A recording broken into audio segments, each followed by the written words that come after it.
Patuloy ang bahagyang pagbaba ng antas ng tubig sa Angat Reservoir base sa datos ng Pag-asa. Dapat na ba itong ikabahala? Saksi, si Jamie Santos.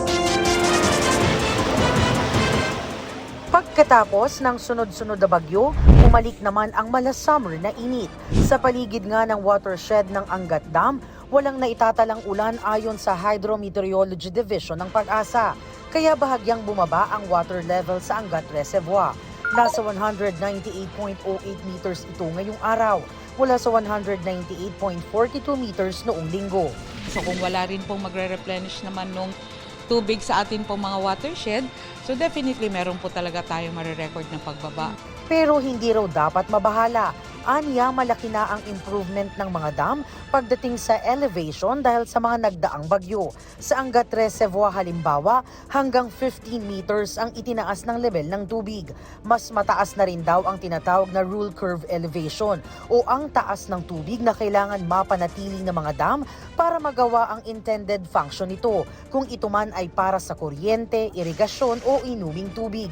Mataas pa rin po siya, and lately po ay nakapagtala po ng medyo light to moderate rains doon po sa within the watershed po ng Angat. So hindi po naman siya yung ganun ka-abrupt yung pagbaba niya. Pero panghihikayat pa rin nila sa publiko magtipid ng tubig. Sa ngayon, may binabantayan ang Pag-asa na low pressure area na huling namataan sa silangan ng Apari, Cagayan.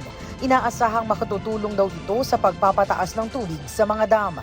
Ayon naman sa MWSS, hindi nila nakikitang magdudulot ng water interruption ang bahagyang pagbaba ng antas ng tubig sa Angat.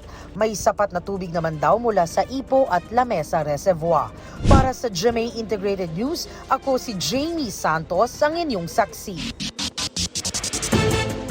Mga kapuso, sama-sama tayong maging saksi.